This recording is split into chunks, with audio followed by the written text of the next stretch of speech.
niat yang murni atas nama Ilahi, kami terus berbakti, langkah tidak berhenti. Melangkah impian terengganu, tahun iman maju berkat sejahtera.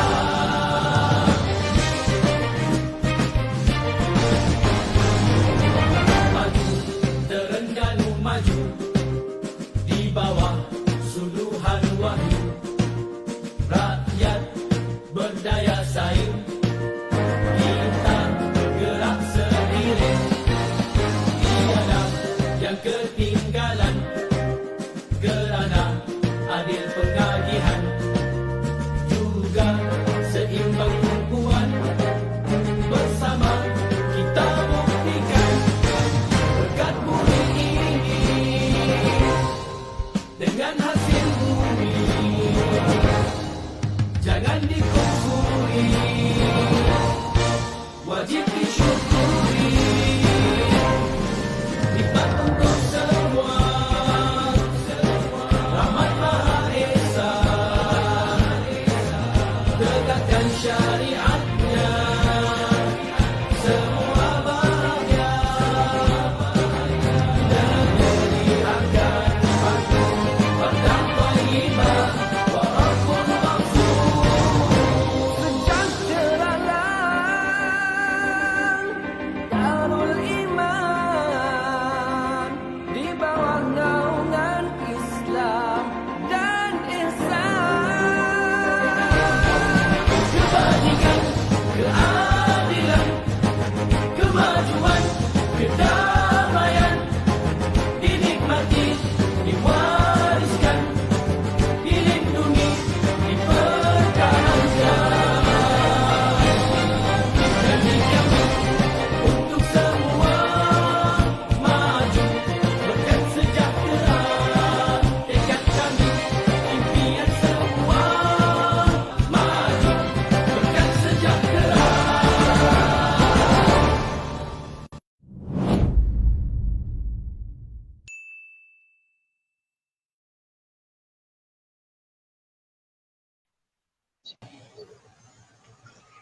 Bismillahirrahmanirrahim. Assalamualaikum warahmatullahi wabarakatuh.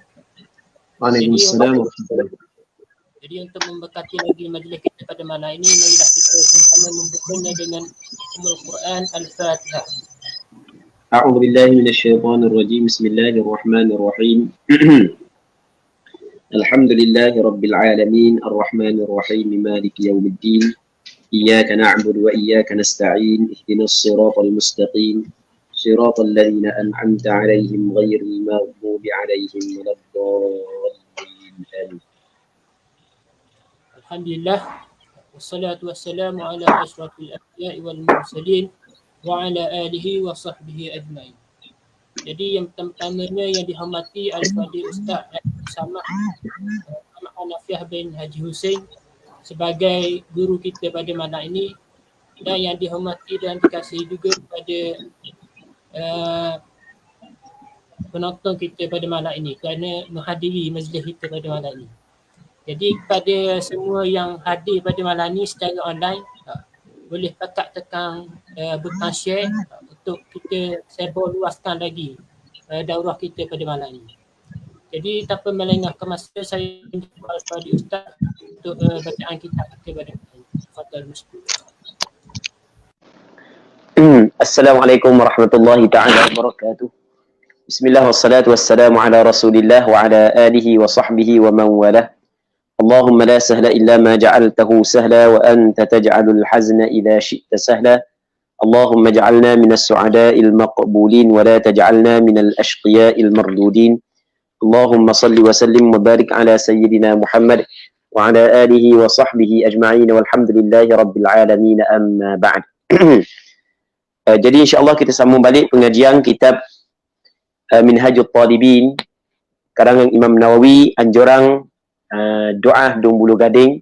Terima kasih kepada saudara moderator. Tidak lupa juga kepada yang mengikuti pengajian online kitab Minhajul Talibin pada malam yang mulia ini. Semoga Allah Subhanahu wa taala membuka pintu ilmu kepada kita semua dan memberkati majlis ilmu yang kita adakan pada malam yang mulia ini. Sebelum tu hamba minta maaf banyak, kebetulan malam tadi sebenarnya hamba letih malam tadi, jadi tak nak fokus mana malam tadi. Jadi minta maaf banyak malam tadi. Jadi insya-Allah malam ni kita cuba memperbaiki kekurangan yang pada malam tadi. Malam tadi sebenarnya meletih. Muslimin muslimat yang dirahmati oleh Allah Subhanahu wa taala, kita masih lagi dalam perbincangan berkenaan dengan imam. Siapakah yang layak menjadi imam? Nah, sebenarnya penentuan siapakah yang layak menjadi imam, hal ini sebenarnya disebut di dalam hadis Nabi sallallahu alaihi wasallam. Sebagai contoh dalam hadis yang diriwayat oleh Imam Muslim dalam kitab sahihnya, Nabi sallallahu alaihi wasallam menyebut, ya ummul qaum aqra'uhum li kitabillah. Fa in kanu fil qira'ati sawa' fa a'lamuhum bis sunnah. Fa in kanu fis sunnati sawa' fa aqdamuhum hijrah. Fa in kanu fil hijrati sawa' fa aqdamuhum silma. Wa fi riwayatin fa akbaruhum sinna. Wa la ya'ummanna ar-rajulu ar-rajula fi sultanih. Baik. Kata Nabi sallallahu alaihi wasallam, hendaklah menjadi imam kepada satu kaum orang yang paling alim ataupun orang yang paling pandai membaca Quran di kalangan mereka itu. Siapa yang paling pandai membaca Quran, dia yang perlu didahulukan menjadi imam. Baik, itu disebut oleh Rasulullah sallallahu alaihi wasallam. Kalau sekiranya mereka itu sama pada bacaan Al-Quran, maka siapakah yang di kalangan mereka itu yang lebih alim dalam sunnah, maka dia diutamakan dalam menjadi imam. Kalau sekiranya mereka itu sama dalam sunnah, pandai dalam sunnah, maka didahulukan orang yang mula-mula berhijrah. Maksud siapa yang mula hijrah, siapa yang awal berhijrah. Kalau sekiranya sama pada hijrah, maka kena tengok siapa yang mula memeluk Islam. Ada dalam riwayat menyebut siapa yang lebih tua. Orang yang lebih tua perlu diutamakan. Dan janganlah seorang lelaki menjadi imam kepada lelaki yang lain di dalam pemerintahan bagi lelaki yang kedua. Maksudnya orang ni dia pemerintah. Tiba-tiba orang lain menjadi imam, sedangkan dia ada. Itu tidak dibolehkan. Rasulullah larang. Baik, jadi oleh kerana Rasul menyebut begitu, sebab itulah dalam kitab fiqh dia membincangkan ataupun dia sebut tentang siapakah yang perlu diutamakan menjadi imam. Jadi orang yang perlu diutamakan kalau kita tengok dalam hadis adalah aqra'uhum li kitabillah. Orang yang paling alim di dalam Al-Quran di kalangan mereka itu. Tetapi kalau kita buka dalam kitab fiqh mazhab Syafi'i, ternyata orang yang mula-mula yang paling layak sekali menjadi imam adalah orang alim, orang pandai fiqh. Adakah ia bertentangan dengan perintah Rasulullah? Jawapannya tidak. Kerana dulu orang yang lebih banyak ingat Quran, dia lebih alim. Kerana orang Arab, dia memahami maksud daripada ayat Al-Quran. Semakin banyak dia ingat Quran, dia semakin alim. Baik. Dulu. Tapi berbeza dengan sekarang. Tidak semesti orang tu ingat Quran, tetapi dia alim. Tidak semesti. Maka ulama kata, oleh kerana dulu orang yang ingat Quran tu adalah orang alim, maka sebab itulah Rasulullah menyebut bahawasanya orang yang perlu didahulukan di dalam tertib imam adalah orang yang lebih pandai membaca Al-Quran. Kerana orang yang lebih pandai, dia lebih alim. Maka dia lebih tahu hukum hakam tentang menjadi imam. Okey, habis. Dalam kata Imam Nawawi, ni kita sambung. Sambung. Wal asahu taqdimul muktari 'alal mukri. Jadi kita di sana ada hadis. Untuk kita faham perbincangan ni, kita di sana ada hadis. Yang mana hadis yang diriwayat oleh Imam Tirmizi dan Imam Abu Dawud, yang mana kata Nabi sallallahu alaihi wasallam, man zara qauman fala ya'ummahum wal ya'ummahum rajulun minhum. Sesiapa hak yang ziarah sesuatu kaum, maka jangan dia menjadi imam kepada kaum tersebut. Dan hendaklah seorang lelaki dari kalangan kaum itu menjadi imam. Kalau kita ziarah satu kaum, maka kita jangan jadi imam. Bukan biar dia jadi imam. Sama juga kalau kita pergi rumah orang, biar tuan rumah jadi imam. Sebab rumah tu rumah dia. Rumah saat ni tu di bawah kekuasaan dia. Di bawah kekuasaan dia, maka dia hak yang kena jadi imam. Bukan kita hak yang jadi imam. Bahkan sebahagian daripada ulama', tapi ini bukan pandangan majoriti ya, kita kata sebahagian daripada ulama' mengatakan tidak boleh, haram. Kita pergi tempat orang, kita jadi imam. Mesti kita kena lock orang tempat tersebut jadi imam. Itu atas pandangan sebagian ulama'. Namun, mengikut pandangan majoriti, hak yang lebih aula tuan rumah jadi imam, tetapi kalau tuan rumah izinkan, maka tidak menjadi masalah kita jadi imam. Sebab itulah, sebelum daripada ni ataupun malam tadi, kita ada bincang berkenaan dengan falahu at-taqdim. Kalau sekiranya tuan rumah, dia bukanlah orang yang layak menjadi imam, maka harus bagi tuan rumah mentakdimkan, mendahulukan orang lain jadi imam. Okey. Ketika mana pada asalnya tuan rumah yang layak menjadi imam berbanding dengan tetamu.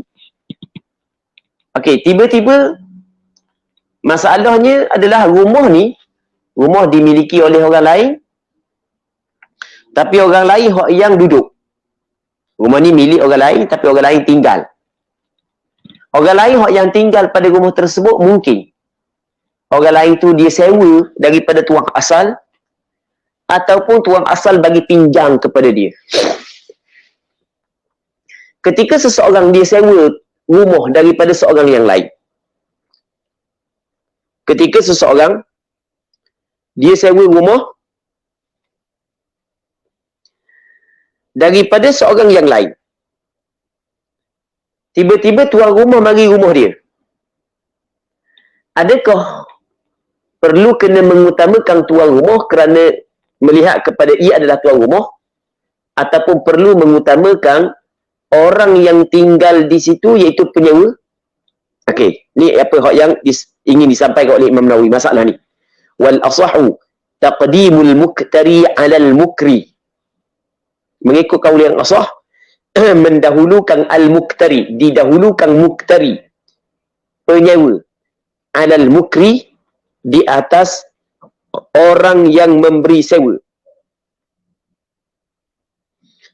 Jadi oleh kerana penyewa memiliki manfaat rumah tersebut, manakala tuan asal memiliki rumah tu, maka orang yang memiliki manfaat perlu diutamakan di atas tuan rumah asal. Baik. Nah, itu maksud. Namun di sana ada pandangan sebahagian daripada ulama mazhab Imam Syafi'i yang menjadi muqabil qaul yang asah, mengatakan tuan asal yang lebih layak. Kalau dia pergi rumah dia, walaupun dia telah bagi sewa kepada orang, walaupun ada tuan orang hak penyewa dalam rumah tu, tetap dia hak yang layak menjadi imam kerana rumah tu adalah rumah dia. Tu.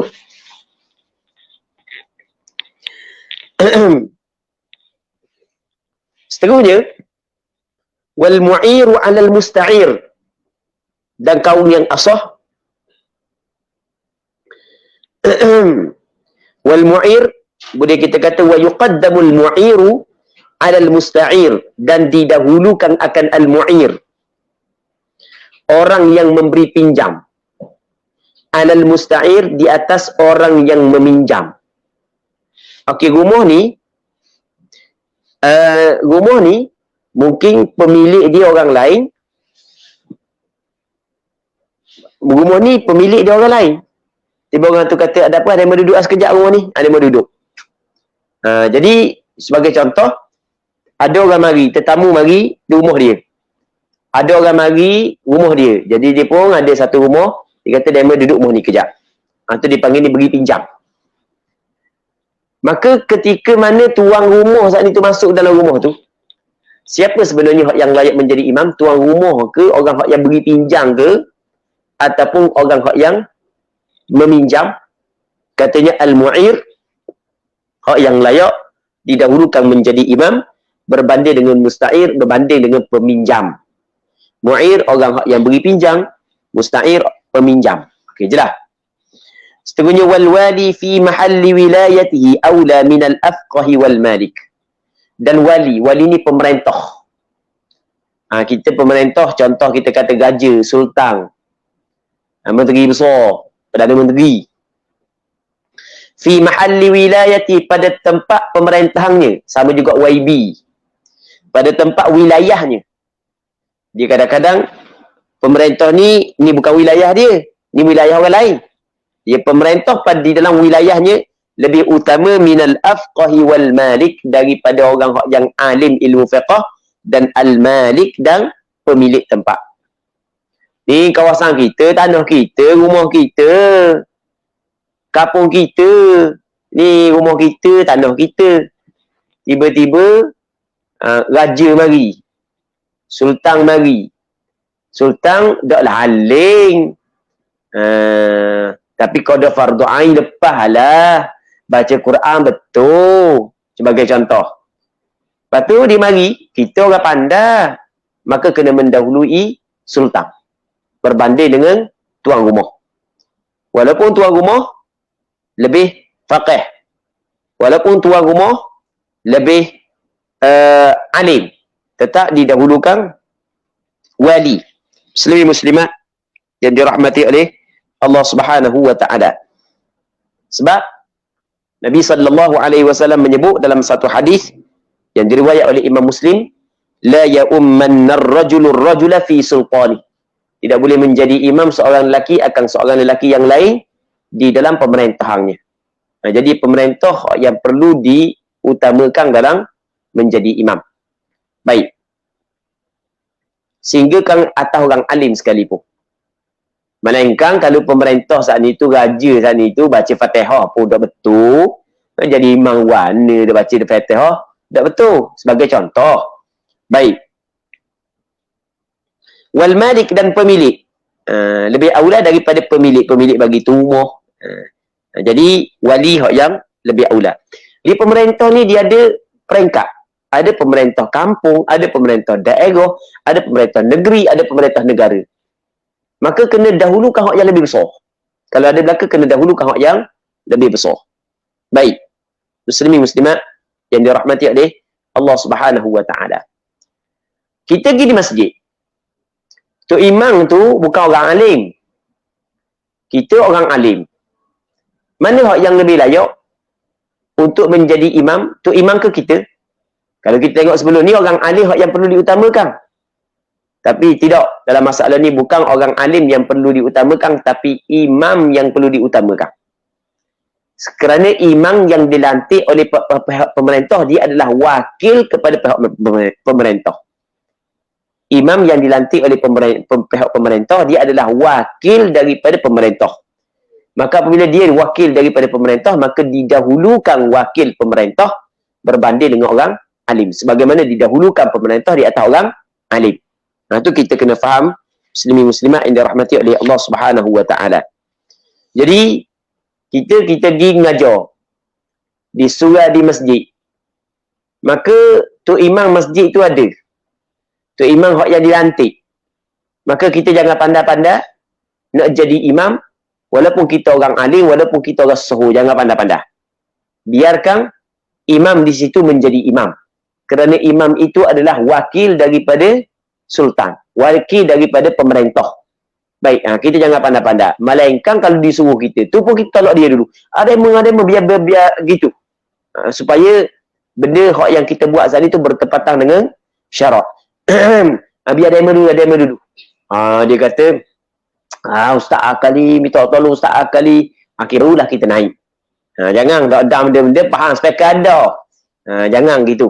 Itu tak kena sebenarnya. Muslimin muslimat yang dirahmati oleh Allah Subhanahu wa taala. Dia biasa nak jadi gitu, biasanya adalah ustaz-ustaz hak yang suara sedap. Ustaz-ustaz hak yang suara sedap yang nak jadi gitulah. Jadi kayak gini dak baca Quran pula dalam sembahyang jadi gaduh nak jadi tu imam. Jangan.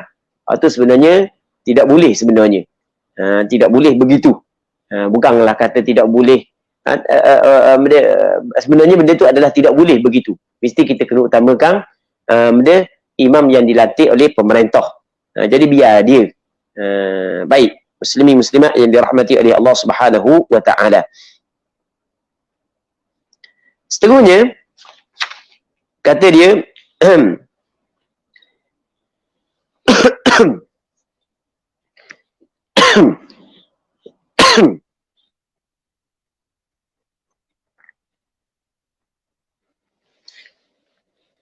لا يتقدم على إمامه في الموقف فإن تقدم بطلت في الجديد. Dia tidak boleh terdahululah makmum di atas imamnya pada tempat berdiri. Maksudnya kan tu imam patut makmum. Makmum jangan duduk depan tu imam. Cakap kita makmum jangan duduk depan tu imam. Dah mu makmum mungkin duduk belakang tu imam. Tu imam duduk depan. Sebab Rasulullah kata innama ju'ilal imam liyutamma bih. Sesungguhnya dijadikan imam supaya yutamma, diikut. Supaya diikuti akan imam itu. Iktimam dengan makna ittiba'. Mesti ikut imam. Dia ikut ni dia kena duduk belakang, dia duduk depan. Kalau duduk depan dia tak panggil ikut. Jadi sebab itulah antara syarat makmum, ni masuk dalam syarat makmum. Antara syarat makmum, makmum mesti kena duduk belakang imam. Melainkan dalam sembahyang syiddatil khauf, atau dikecualikan. Sembahyang dalam syiddatil khauf, apatah lagi ketika iltihamul harb, ketika berkecamuk peperangan ni. Sekali dengan musuh duduk belakang depan. Okey, itu masalah lain. Kita tengah sembahyang jemaah tiba-tiba orang mari serang. Bawang dulu. Tu imam tak tahu mana belakang mana tu imam. Makmum duduk mana, tak ada masalah tu. Atau dikecualikan, waktu dimaafkan. Tapi untuk sembahyang yang biasa, tidak boleh makmum duduk depan tu imam duduk belakang. Makmum, dia sebagai makmum mesti kena belakang kerana dia mengikut. Imam diikut. Dia kena duduk depan. Fa'in taqaddamah, maka jika terdahululah ia makmum, ay taqaddama ala imamihi, batalat fil jadid. Batalah sembahyang makmum fil jadid. Batal ni, dia batal pada asalnya sah, patut batal. Maksudnya, masa mula-mula dia kata takbiratul ihram, dia duduk belakang.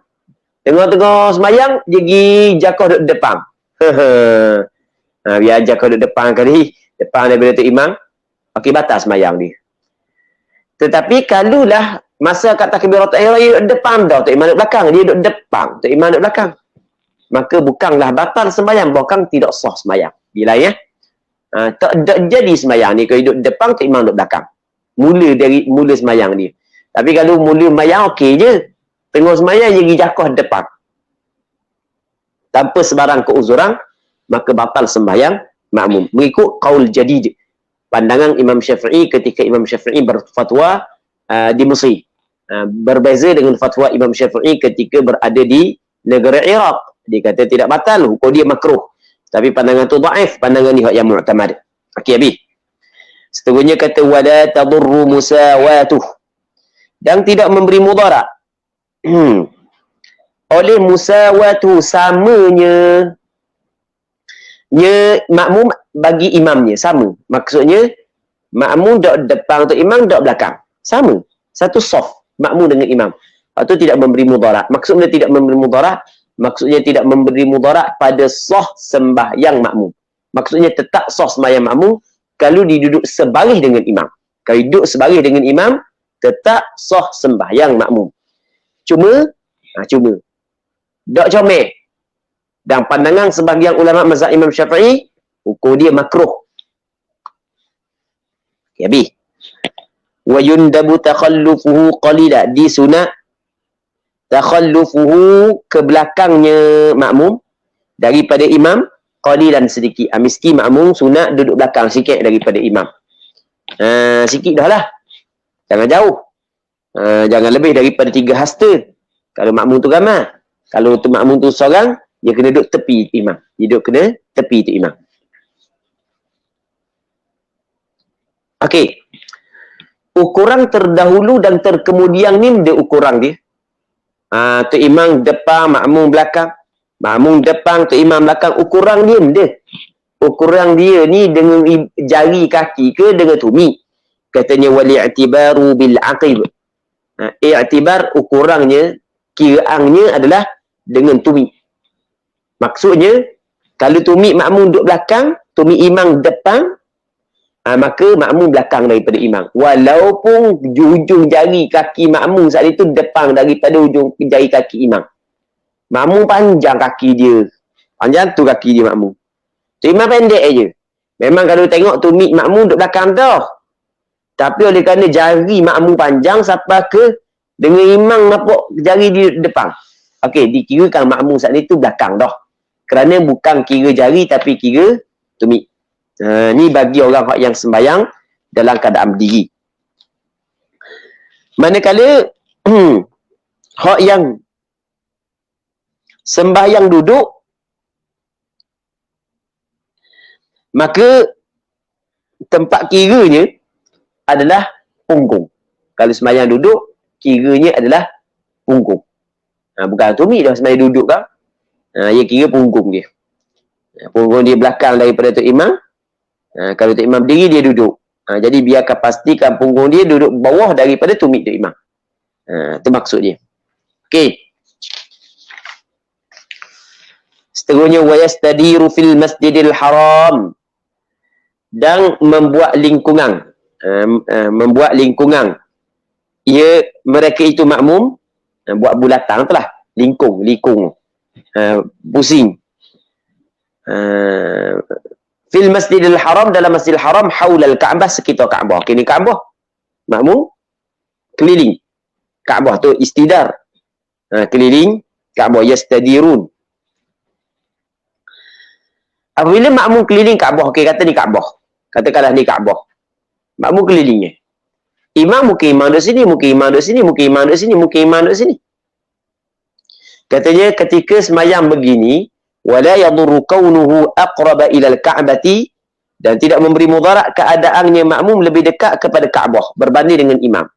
Imam duduk sini. Imam duduk sini. Tapi fi ghairi jihatil imam, pada selain daripada pihak imam. Imam duduk pihak ni, jauh makmum duduk pihak ni dekat Imam duduk pihak ni, daripada imam kepada Ka'bah katakanlah 10 hasta. Makmum duduk pihak ni, ikut imam. Imam duduk sini. Dia duduk pihak ni, 3 hasta je dengan Ka'bah. Sah ke tak? Sah. Okey, dia faham? Sah. Tak ada masalah. Tetapi kalau makmum yang berada sebelah imam, tak boleh. Mesti dia kena belakang imam. Jadi, makmum yang sembahyang sekeliling Ka'bah, kalulah dia lebih dekat kepada Ka'bah berbanding dengan imam, maka kita kena tengok. Makmum saat ni duduk sebelah mana? Kalau sama pihak dengan imam, tak sah. Kalau dia dekat Ka'bah berbanding dengan imam, kerana dia bermakna kalau begitu keadaannya, bermakna dia duduk di hadapan imam. Tapi kalau makmum duduk pada pihak yang lain, maka tidak menjadi masalah.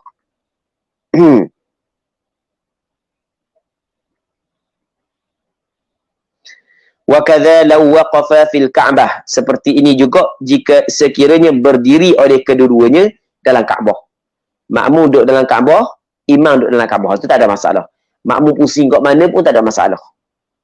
Makmum ada kat ni, tu imam ada kat ni, ada masalah. Tu imam lebih dekat kepada dinding, makmum jauh daripada dinding, ataupun makmum lebih dekat kepada dinding, tu imam lebih jauh daripada dinding, tak ada masalah. Makmum ada kat ni, tu imam ada kat ni, ada masalah. Makmum ada kat ni, tu imam ada kat ni, tak ada masalah. Begitu kau ikut gitu dah. Tapi kalau daripada sudut yang sama, ni dinding, imam ngadap ke dinding ni, makmum ngadap ke dinding. Ni tak boleh makmum duduk depan imam, mesti makmum kena duduk belakang imam. Nampak kan? Okey, ni katakanlah ni Ka'bah. Ni Ka'bah. Makmum ngadap kau ni. Tok imam, makmum ngadap kau ni, tok imam ngadap kau ni, boleh tak? Boleh. Makmum ngadap kau tu, tok imam ngadap kau ni, boleh. Adap kau ni pun boleh belaka. Jelah. Tetapi kalau hadap kepada dinding yang sama, makmum hadap kau ni, tok imam pun hadap kau ni juga. Gini. Sama kan?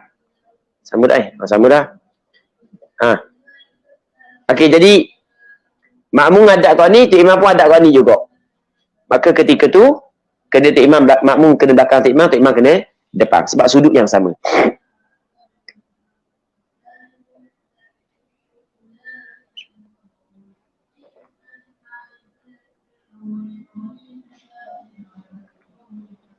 واختلفت جهاتها jihatahuma, Seperti ini sekiranya berdiri keduanya dalam Kaabah dan berbeza oleh dua pihak bagi keduanya. Pihak imam lain, pihak makmum lain. Tak ada masalah, sama juga hukum dia sah.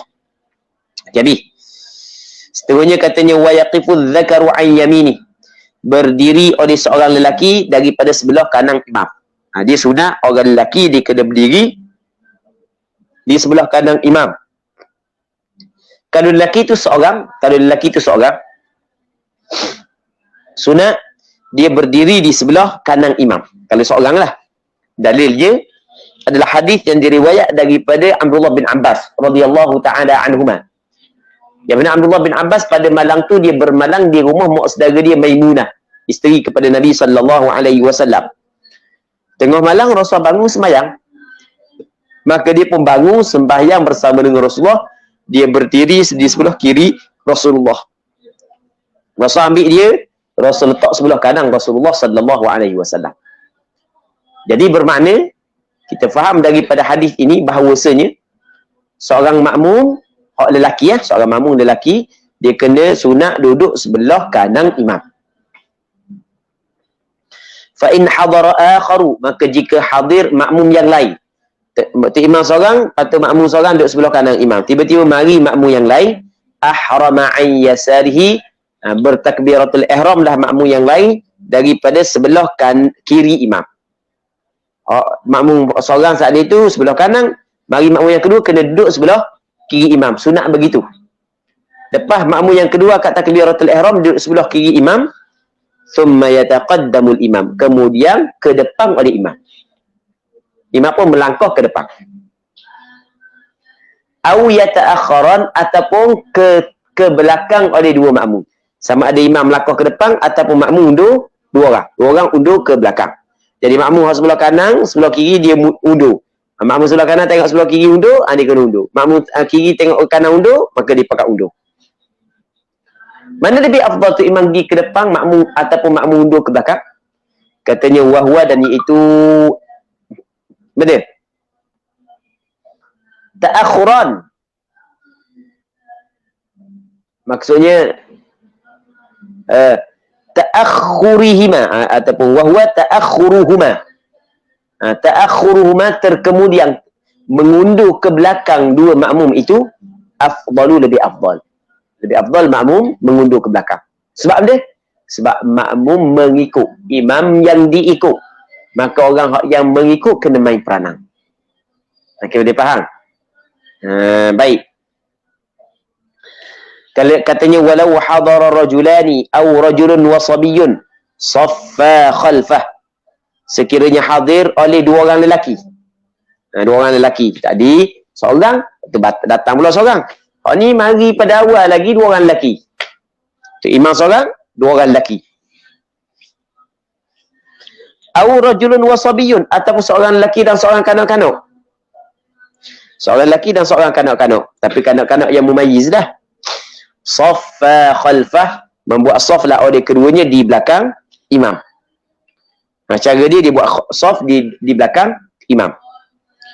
Ini berpandukan kepada hadis yang diriwayat oleh Imam Bukhari dan Muslim daripada Sayyidina Anas, bahawasanya kata Sayyidina Anas, anna Nabi sallallahu alaihi wasallam shalla fi baiti Ummi Sulaim.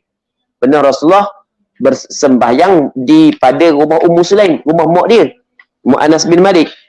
Kata Anas bin Malik, faqumtu ana wa yatimun khalfahu wa Ummu Sulaim khalfana. Aku berdiri. Aku berdiri dan seorang anak yatim. Aku dengan seorang anak yatim berdiri khalfahu, di belakang Rasulullah. Dua orang ni berdiri di belakang Rasulullah. Wa Ummu Sulaim khalfana, dan Ummu Sulaim berdiri di belakang kami. Maksudnya orang puan buat saf di belakang. Baik, lepas daripada saf orang lelaki. Itu cara dia. Wa kadzam ra'atun aw niswah, seperti ini seorang perempuan ataupun berapa perempuan. Sama ada perempuan tu mahram dia ataupun tidak mahram dia. Tu imam seorang. Orang puan seorang ada. Makmum seorang orang puan. Maka dia kena duduk belakang imam. Begitu juga ramai orang puan duduk belakang imam. Dia berbeza kalau seorang lelaki duduk tepi imam. Tapi seorang perempuan duduk belakang imam.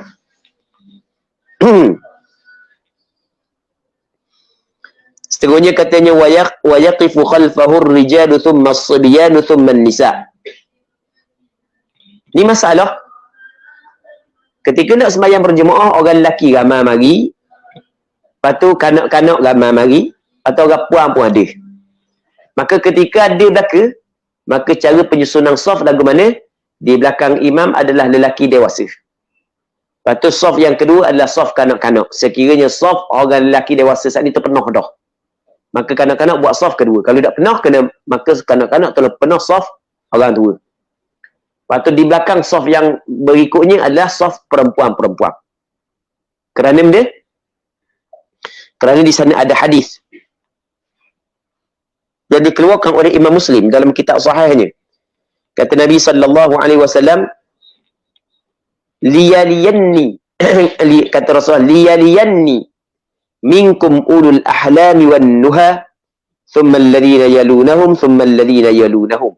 Kata Rasulullah, hendaklah berada di belakang aku oleh orang yang mempunyai akal, orang yang cerdik dah, orang dewasa dah. Kemudian mereka yang menyusuli mereka itu, kemudian mereka yang menyusulinya. Maksudnya barulah kanak-kanak dan orang perempuan. Mula-mula orang lelaki yang berakal yang berada di belakang aku. Baik. Itu cara penyusunan saf. Kalau ada belakang orang lelaki, budak, orang puang, maka tu imam, di belakang dia saf lelaki, di belakang saf lelaki adalah saf kanak-kanak, baru saf perempuan. Ni sekiranya saf lelaki tidak penuh, saf lelaki penuh. Tapi kalau saf lelaki tidak penuh, maka kanak-kanak kena duduk pada saf lelaki untuk memenuhkan saf tersebut. Okey. Ni kalau sekiranya pada permulaan sembahyang. Tetapi kalaulah kanak-kanak datang awal, manakala orang dewasa datang lewat, maka kanak-kanak yang lebih berhak menduduki saf di belakang imam. Tidak boleh orang dewasa yang mari lewat nak tarik budak suruh duduk belakang, nak duduk depan, tak boleh. Hukum dia adalah haram. Kerana dia telah mengambil, dia telah menghilangkan kelebihan yang diperolehi oleh budak tersebut.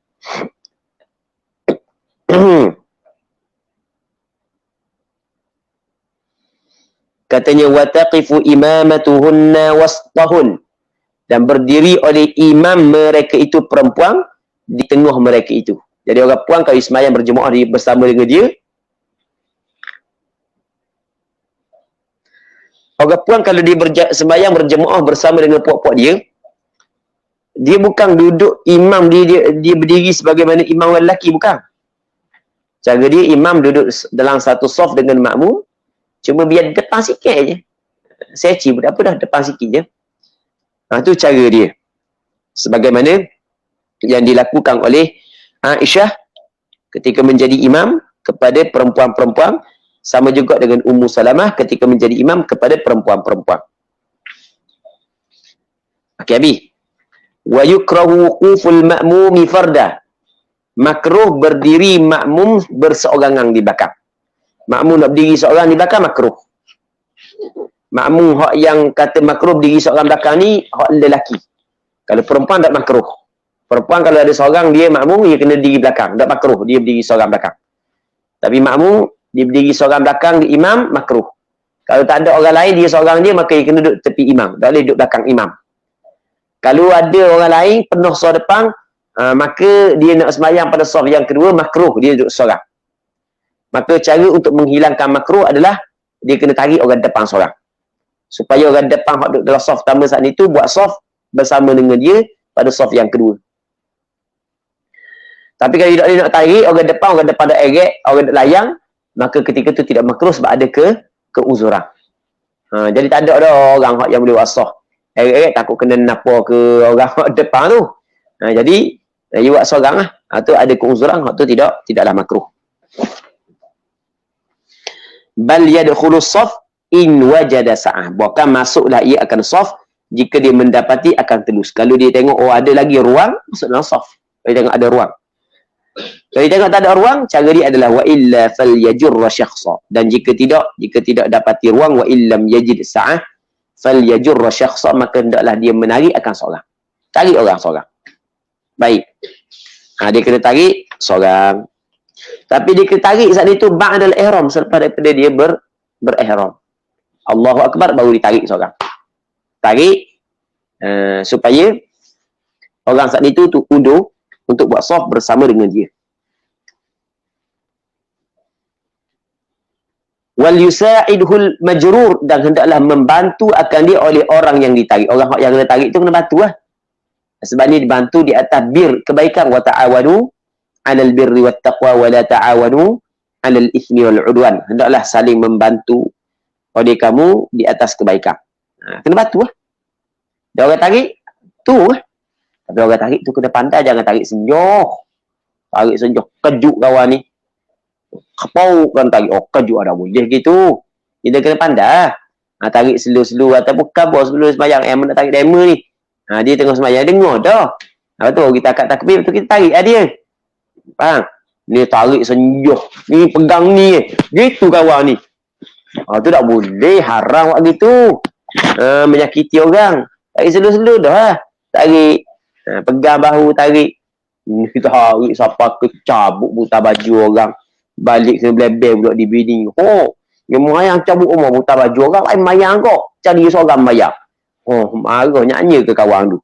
Tak boleh buat gitu. Katanya, wa yushtaratu ilmuhu bintiqalatil imam bi an yarahu aw ba'da saffin aw yasma'ahu aw muballigha. Dan disyarat ilmu mengetahuinya makmum bintiqalatil imam dengan perpindahan imam. Makmum dia kena tahu perpindahan imam. Macam mana dia nak ikut imam kalau dia tidak tahu perpindahan imam? Jadi bermakna makmum dia kena tahu perpindahan imam. Ni syarat sah sembahyang. Kalau makmum tidak tahu perpindahan imam, maka tidak sah sembahyang dia. Makmum tidak tahu.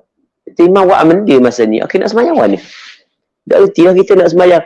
Makmum kena ikut imam, tapi makmum dah tahu imam duk amal dia sekarang ni. Dia tak sembahyang. Tak boleh. Kita nak buat apa ni? Faham? Dia tahu ni dua. Yang pertamanya melihat imam, ataupun mendengar suara, ataupun melihat orang yang melihat imam, ataupun mendengar suara mubaligh. Itu tahu pergerakan imam. Wa yushtaratu ilmuhu bintiqalatil imam bi an yarahu, dengan bahawa melihatlah ia makmum akan imam. Okey. Au ba'da saffin, atau melihat sebahagian daripada saf. Dia tengok imam. Dia tengok saf depan. Kita sembahyang di Masjidil Haram. Wah. Tak nampak dah tu imam. Tapi tak apalah, speaker kuat. Kalau tak ada speaker pun, contoh kita tengok saf depan. Saf depan. Au yasma'hu, ataupun mendengarlah ia akan imam, au muballighan, ataupun didengar muballigh. Muballigh itulah orang yang menyampaikan tu.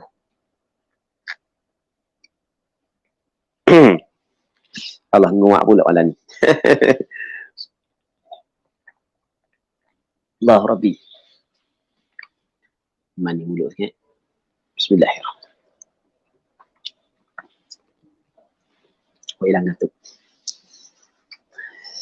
Okey, muslimin muslimat yang dirahmati oleh Allah Subhanahu wa taala. Seterusnya katanya, wa idza jama'ahuma masjidun sahha liqtida. Kita sembahyang berjamaah. Perkataan jamaah diambil daripada perkataan jam'un. Jam'un ni himpun. Berjamaah adalah berhimpun imam dan makmum pada satu tempat. Jadi bermakna kalau imam duduk pada tempat lain, makmum pada tempat lain, maka tidak sah. Sebab tidak berhimpun pada satu tempat. Mesti kena berhimpun pada satu tempat. Maka satu masjid, luah mana sekalipun, kira satu tempat. So, imam duduk puncak tu. Satu masjid luah. Makmum duduk puncak tu. Sah. Kita kalau kita pergi di masjid Markaz Jala. Segi tak? Masjid Markaz Jala. Tak sampai. Besar masjid Markaz Jala. Besar. Besar sungguh. Ana lupa dah berapa hektar, berapa ekar. Besar. Masjid dia besar. Masjid Markaz Jala. Di Jala tu lah. Baik. Jadi tu imam duduk depan tu. Makmum duduk belakang tu. Makmum dia mengetahui pergerakan sembahyang imam sebab dia nampak. Ataupun dengar suara, ataupun tengok skrin. Sebagai contoh kan. Maka sah sembahyang. Sebab dia, walaupun makmum dia jauh dengan tu imam, tapi oleh kerana satu masjid, dalam satu masjid, maka kira satu tempat yang sama. Itu maksud wa idza jama'ahuma masjidun, apabila mengumpul akan keduanya imam dan makmum oleh satu masjid, sah al-iqtida, sah mengikut. Cuma soal dapat pahala berjemaah comel dah begitu, itu nombor dua. Ada kita nak bincang benda sah. Tapi daripada sudut nak dapat pahala berjemaah, jangan duduk jauh daripada imam. Mesti jangan lebih daripada 3 hasta daripada imam. Tu cara dia. Sah mengikut imam. Wa in ba'udatil masafah. Walaupun jauh oleh jarak. Jarak di antara imam dan makmum tu jauh. Wa halat abniyah, dan menghalang oleh beberapa binaan. Sampai kata imam tu berapa binaan duduk dalam tu, berapa binaan, berapa dinding ataupun sebagai contoh dalam masjid itu. Tapi kalau dalam masjid yang sama tak ada masalah. Dalam masjid yang sama. Tapi walau kana di fadha, dan jika adalah keduanya imam dan makmum di fadha, di padang. Imam duduk padang, makmum duduk padang. Maka syurita, disyaratkan alla yazida ma bainahuma ala 300 dhira'in taqribah. Bahawa tidak lebih jarak yang di antara keduanya, di antara imam dan makmum, tidak lebih di atas 300 hasta. Taqribah lebih kurang. Wa qila tahdinan, kata ke tepat-tepat. Maksudnya jangan lebih daripada 300 hasta. Antara imam dan makmum, kalau imam duduk padang, makmum duduk padang. Kerana kalau lebih daripada 300 hasta antara imam dan makmum, maka bermakna imam dan makmum duduk pada tempat yang berbeza. Macam mana nak terjadinya berjamaah sedangkan imam dan makmum duduk pada tempat yang berbeza. Katanya fa in talahaqa syakhsani aw saffani u'tubiratil masafatu bainal akhir wal awal. Maka jika talahaqa ni maksudnya berdiri oleh 2 orang. Au saffan, ataupun ada 2 saf. 2 orang ataupun 2 saf. U'tubiratil masafatu bainal akhir wal awal. Dikirakan akan jarak di antara hak yang akhir dan hak yang pertama. Hak yang awal. Okey, kata gini. Okey, katakanlah ni sah yang pertama dengan sah yang kedua. Imam duduk depan tu, sah yang pertama, sah yang kedua. Maka sah yang pertama, sah yang kedua saat ni tu dia dah kira jarak daripada imam, tapi dia kira jarak daripada saf yang pertama. Jangan lebih daripada 300 hasta. Kalau ni padang lah. Kalau dalam masjid ada masalah. Wa sawa'unil fadha'ul mamluk wal waqfu wal muba'ab. Sama saja padang saat ni tu yang dimiliki ada tuang empunya, wal waqfu ataupun waqaf, wal muba'ab, dan separuh wakaf, separuh yang dimiliki, sama je. Wala yadurru syari'ul matruq, tidak memberi mudarat jalan yang dilalui. Wan nahrul muhwiju ila sibahatin, dan sungai yang perlu kepada berenang. Tidak memberi mudarat maksudnya di antara 2 orang. 2 orang saat ni tu. Ataupun di antara 2 saf. Ada jalan yang dilalui. Imam duduk alih ni, makmum duduk alih ni, tengok ada jalan orang pergi mari. Maka tak ada masalah. Tidak memberi mudarat, tetap sah. Sama juga di sana ada sungai yang perlu kepada berenang kalau sampai kepada imam. Maka tidak menjadi masalah. Kerana benda itu tidak dinamakan penghalang mengikut uruf. Uruf tidak dinamakan penghalang. Jangan ada dinding dia di antara imam dan makmum. Okey, boleh faham? Jangan ada dinding. Ni di luar masjid. Ni di luar dia. Di luar masjid. Katanya fa in kana fi bina'aini. Maka jika adalah keduanya. Kedua ni kembali kepada imam dan makmum. Fi bina'ain, di dalam 2 binaan. Tu imam duduk dalam satu binaan, makmum duduk dalam satu binaan yang lain. Okey. Fa in kana fi bina'ain ka sahnin wa suffatin aw baitin fa tariqan. Ini insya-Allah Kita sambung pada minggu akan datang. Kalau sekiranya dipanjangkan umur. Jadi untuk hari malam ni kita berhenti sini dulu. Kita bagi ruang untuk kita jawab soalan. Kalau ada soalan lah. Wallahu subhanahu wa ta'ala a'la wa a'lam. Kita nak tengok soalan. Ada ke tak soalan? Ada 3 soalan ni.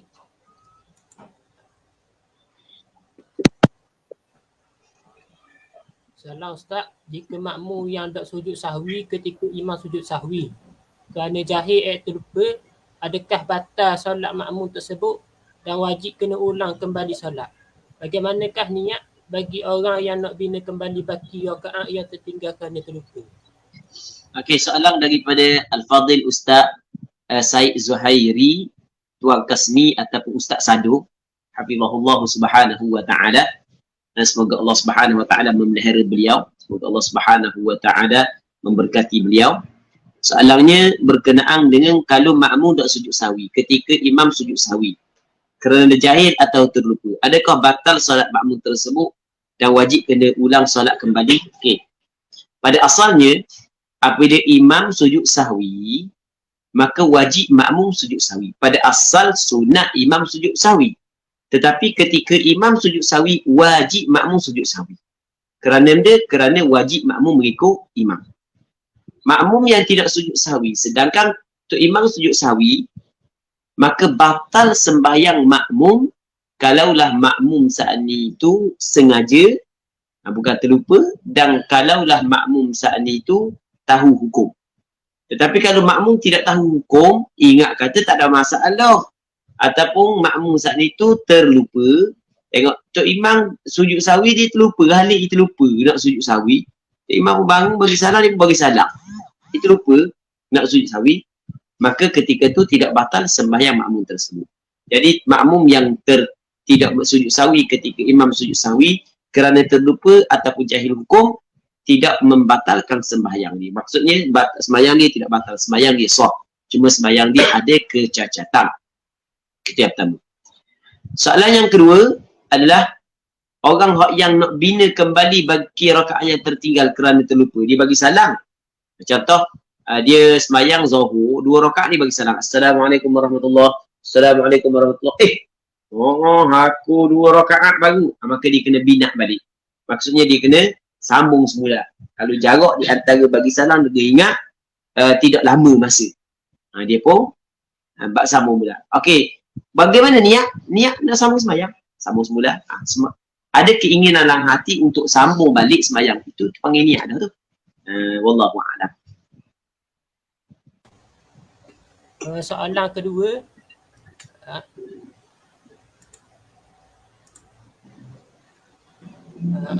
Soalan daripada saudara Muhammad Iman Imran. Assalamualaikum Ustazuna. Waalaikumsalam warahmatullahi wabarakatuh. Semoga Allah subhanahu wa ta'ala memelihara beliau. Betul ke perlakuan segelintir orang lain cuik makmum yang depan syarat untuk mengundur ke belakang? Kan? Makmum yang depan syarat untuk mengundur ke belakang. Dia yang dalam kitab dia bukan cuik, dia panggil dia tarik. Tadi kan kita kata dia sunat dia tarik. Tapi tarik setelah daripada akad takbiratul ihram. Baik. Tapi kalau cuik pun tak ada masalah. Memberi isyarat kepada makmum supaya undur, tak ada masalah juga. Tak ada masalah lah.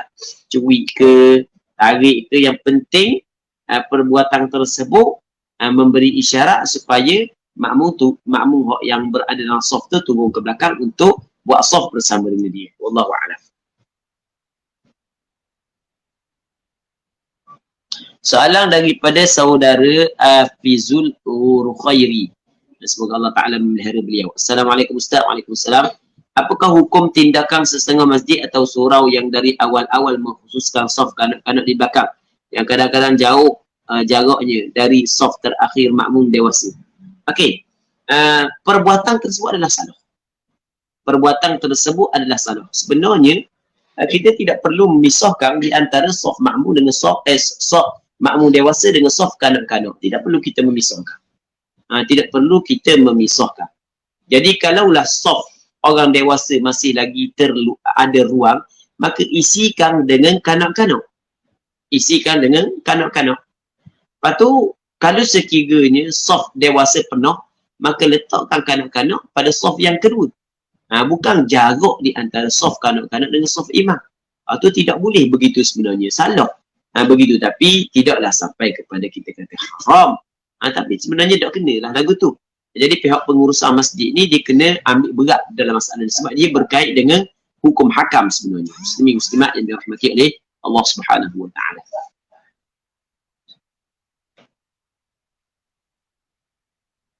Soalan daripada saudara Wang Badrul Hisham. Hafizahullah. Salam Ustaz, situasi masjid di Malaysia, saf wanita duduk seiringan dengan saf lelaki, cuma dipisah dengan tabik. Adakah dikira duduk di belakang lelaki? Okey, gini, kalau dia duduk sama dengan lelaki, sebenarnya hak tu tak syamil sebenarnya. Sebab di sana ada pandangan ulama tidak mengizinkan. Dalam mazhab Hanafi, bermasalah sembahyang dia. Kalau orang lelaki duduk satu saf dengan orang perempuan. Cuma dihalang oleh tabik. Sebenarnya kena duduk belakang sebenarnya orang puang ni. Dia kena duduk belakang. Sebab Rasul sebut dalam hadis liyaliyanni. Tadi hadis yang kita baca ulul ahla minkum wal nuha thumma alladhina yalunahum. Jadi sebenarnya cara dia duduk belakang. Tapi kalau sekiranya tak ada ruang untuk duduk belakang sebab surau kecil, itu tak ada masalah. Baik. Yang keduanya, di Masjidil Haram, imam solat mayat di ruang yang disediakan di ruang berbumbung. Adakah makmum yang duduk di ruang tawaf dikirakan terhadapan dari imam? Dia gini, dalam masalah sembahyang mayat, mesti mayat itu menempati imam. Mayat mesti kena duduk depan kita. Kalau sembahyang di Masjidil Haram, mayat duduk belakang, kita duduk depan, mengikut mazhab Imam Syafi'i bermasalah sebenarnya, mengikut pandangan muhtamad mazhab Imam Syafi'i. Mereka bagi orang yang berada pada sudut lain hadap kepada Kaabah dengan mayat duduk sudut lain. Mayat duduk sudut ni Kaabah, mayat di sudut ni, kita duduk sudut ni. Okey, hak tu tidak menjadi masalah. Jadi sebaik-baiknya kita sembahyang mayat berada di hadapan kita. Jadi mayat berada di hadapan kita sebab dia tu imam, dia di sana, tu imam tu. Lepas tu kita kalau duduk pada sudut yang lain, hak tu tidak menjadi masalah. Wallahu a'lam. Soalan yang sama. Adakah seorang wanita yang seiring dengan lelaki yang dipisahkan dengan tabik dikira duduk di belakang lelaki? Adakah seorang wanita yang seiring dengan lelaki yang dipisahkan dengan tabik dikira duduk di belakang lelaki? Tidak dikira. Kalau duduk sama dengan lelaki dalam satu saf, dia bukan duduk di belakang lelaki. Wallahu a'lam. Cinta ilmu. Ustaz Harun hafizahullah subhanahu wa ta'ala wa waffaqahu lima yuhibbu wa yardah. Boleh tak kita gabungkan niat solat sunat lepas isyak dengan 2 rakaat solat witir? Baik. Gabung 2 rakaat sunat isyak dengan 2 rakaat witir tidak dibolehkan. Kerana sembahyang sunat witir adalah maqsudun lidzatiha, sama juga sembahyang sunat ba'diyah isyak maqsudun lidzatiha. Yang boleh kita gabung kalau sekiranya satu tu maqsudun lidzat, yang keduanya adalah maqsudun li ghairi. Itu boleh kita gabung. Oleh kerana sembahyang sunat isyak adalah al-maqsudun lidzatiha, sama juga sembahyang sunat witir maqsudun lidzatiha, maka setiap yang maqsudun lidzatiha mesti kita kena buat secara berasingan. Allahu a'lam. Salam daripada saudari Syafiqah Yusuf, hafizahullah subhanahu wa ta'ala. Katanya, Assalamualaikum Ustaz. Waalaikumsalam. Jika seorang itu tertinggal 3 kali sujud pada setiap rakaat solat maghrib, ketika tahiyat akhir, bolehkah dia sengaja membatalkan solat dan solat yang baru? Okey, membatalkan sembahyang fardu tidak dibolehkan.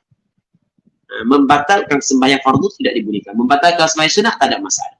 Kalau melibatkan sembahyang fardu, bukan cara membatalkan, cara dia adalah kita buat kaedah yang ditetapkan oleh ulama. Jadi sujud pada rakaat yang kedua, dia menyempurnakan sujud yang tertinggal pada rakaat yang pertama. Jadi dikirakan 1 rakaat, walaupun nampak pada zahirnya dibuat 2 rakaat. Baik, itu cara ni. Wallahu a'lam.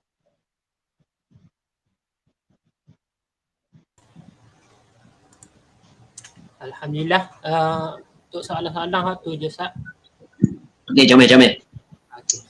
Jadi terima kasih kepada Fadil Ustaz atas bacaan Ustaz ini, dan menjawab soalan-soalan.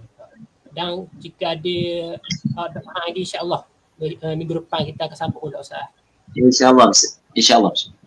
Makan dulu Boleh. Jadi untuk yang terakhirnya, jazakallah kepada Fadil Ustaz dan kepada semua yang hadir pada malam ini. Wa iyyakum. Kita akhiri majlis kita pada malam ini dengan tasbih kafarah dan suratul As.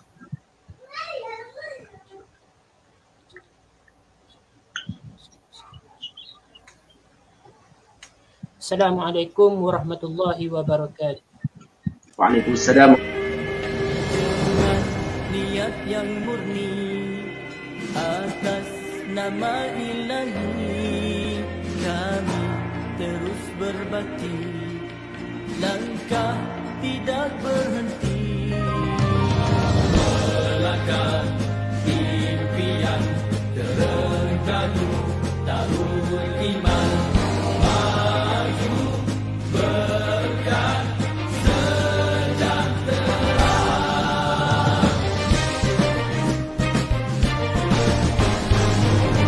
Maju terengganu, maju di bawah suluhan wahyu, rakyat berdaya saing, kita gerak seiring, ialah yang